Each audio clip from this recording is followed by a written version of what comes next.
أعوذ بالله من الشيطان الرجيم. بسم الله الرحمن الرحيم. زي ما القاري دوست محمد يوتيوب چینل نبیا تاسو ته مخاطب یم.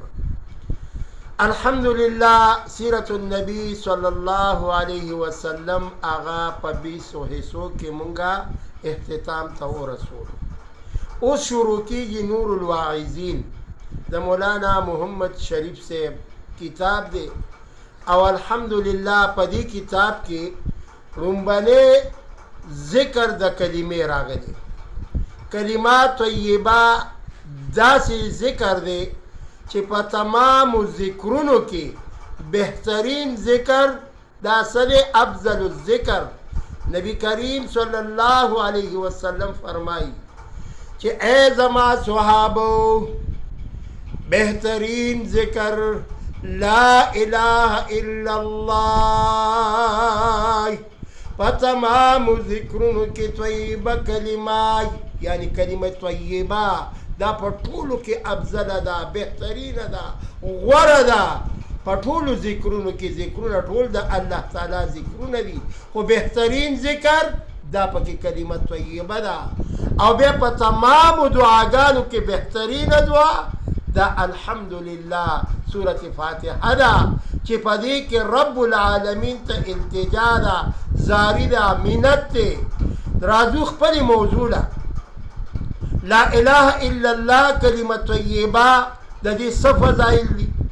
حضرت موسی علیه السلام ډیر جلیل القدر پیغمبر تیر شوی دی چې تورات په موسی علیه السلام نزول شوی. حضرت موسی علیہ السلام ته کلیم الله ویل شي. حضرت موسی علیہ السلام په کوی تور باندې د الله پاک څخه خبرې کولې. یو ورځ موسی علیہ السلام فرمایي اے الہ العالمین ما ته داسې علم راکا، داسې کلمات راته وښایئ اے پروردگار عالمای چې تا په زهر ټیم یادومای، تا ته زما نزدېکت نورم وشي. رب العالمین ورته فرمایي اے زما کلیمای دا کلمه وایه، ډېر ډېرې وایئ چې لا اله الا الله. سوجدای اے موسی علیہ السلام وجدادای کچری دا کلمه یو چابلی کې واچولی شي، وزمکې و آسمانونه بل چابلی کې واچول شي. اے موسی علیہ السلام د لا اله الا الله چابلی به پې درنیږي. اے موسی کلیمای د دې کلمې ذکر په خپلم کوای، نورو تم تلقین کوای، ځکه آدم علیه السلام نه راوالی تر جناب محمد رسول الله صلی الله علیه وسلم پورې تمام انبیاء علیه السلام دا کلمه د خپل امتیانو ته د الله بندگانو ته رسول دی. یعنی دا انبیاء کار سو کلمه رسول. نبی کریم صلی الله علیه وسلم زکه صحابو ته وی چې افضل الذکر لا اله الا الله. اے صحابه کرامو بهترین ذکر د رب العالمین دا دی چې تاسو ټول وای چې لا اله الا الله محمد رسول الله. نو حضور صلی الله علیه وسلم صحابو ته دا تلقین ورک. عزتمندو د کلمې فضایل چې نورم وګورئ، راشئ واورئ، راشئ د فضایل ذکر نورې خبرې واورئ. د موسی علیه السلام دورې زمانه د یو راهب راغی، 480 کاله مشرکو یعنی راهب به عبادت د غیر الله کړی دی. لیکن موسی علیہ السلام زمانه دای هغه په دې ژبه باندې آواز کوي چې لا اله الا الله.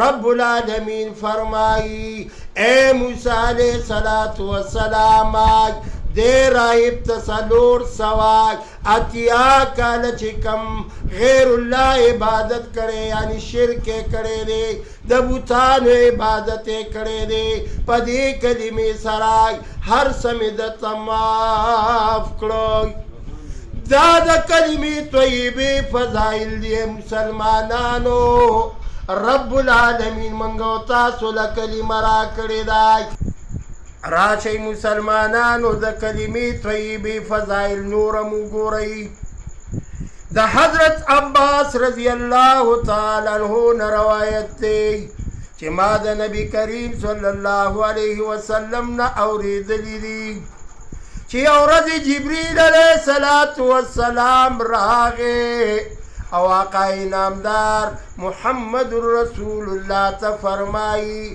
اے ددوارو جانو سردار ولی خفائی ولی دمرا فکر مندی ولی پریشانی آقا نامدار و تا فرمائی اے جبریل علیہ السلام آئی دخپل امت بغم کی پریشانی امائی جبریل علیہ السلام ورطا فرمائی اے داللہ محبوب پیغمبر آئی دارات ہوائی چی دا خپل امت دا مسلمانانو پا فکر کی او کانا دا کافر پا فکر کی می اے آقای دو جہانا دا مسلمان دا امتی پا وجبانی تا دونا سوچ و فکر کے او کانا دا یو کافر سوچم کے نبی کریم صلی اللہ علیہ وسلم فرمائی زد آغا چا فکر کے یمائی چی آغا وی چی لا الہ الا اللہ کلمے ویلیوی دا غیب فکر کی یمائی نو جبریل علیہ السلام آقای نامدار تا تسلی ورکی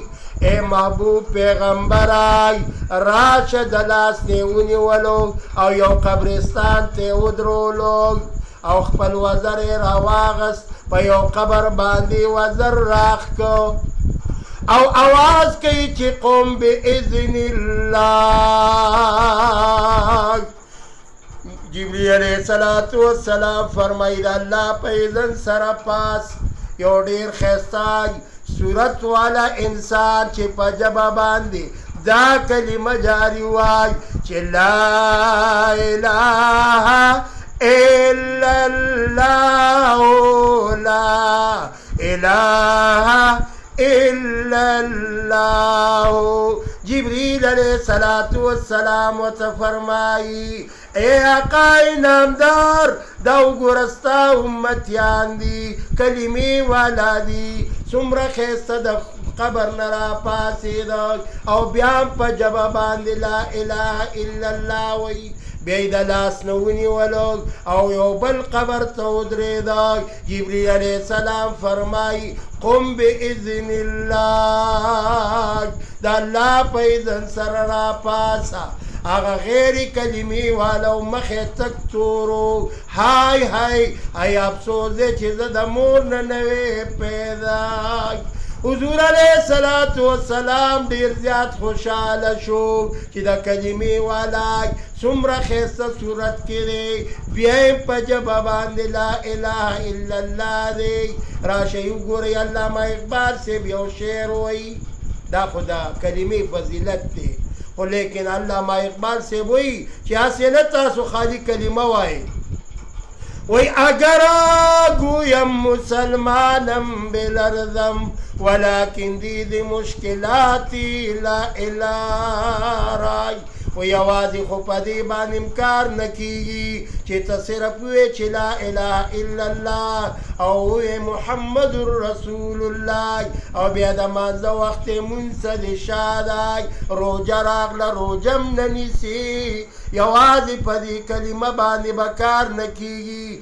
دا دید لاندی بزندگی تیرے دا یو سو خبری مستاسو دور میں دا کولو مسلمانانو دا کلمی طیبی فضائل نور موری دا حضرت ابو ذر رضی اللہ تعالی عنہ روایت دے اور یو صحابی نبیل بیل روایت راغلے دے یا رسول اللہ صلی الله علیه وسلم فداک ابي و امي مور او پلار دې زما ستا له قربان شي. صحابه به ویل یا رسول الله فداک ابي و امي، زما مور او پلار دې ستا له قربان شي، یو داسې عمل راته وښایه چې زه په جنت ته ورنږدې شمه. نو حضور صلی الله علیه وسلم ورته وفرمیل چې لا اله الا الله دا په کثرت سره وایا او ډېر ډېر وایا. نو دا د کلمې طیبې ذکر دا مې تاسو د وړاندې ذکر کو. رب العالمین دې په اول مالا او بیا تاسو له د عمل کولو توفیق راکړي او رب العالمین دې موږ او تاسو ذاکرین وګرځوي. نورې واقعګانې هم را روانې دي، ښایسته ښایسته واقعګانې پښتو زبان کې او انشاءالله په اردو زبان کې هم تاسو ته به ښایسته ښایسته واقعګانې په دې چینل کې ذکر کېږي. وما علینا الا البلاغ.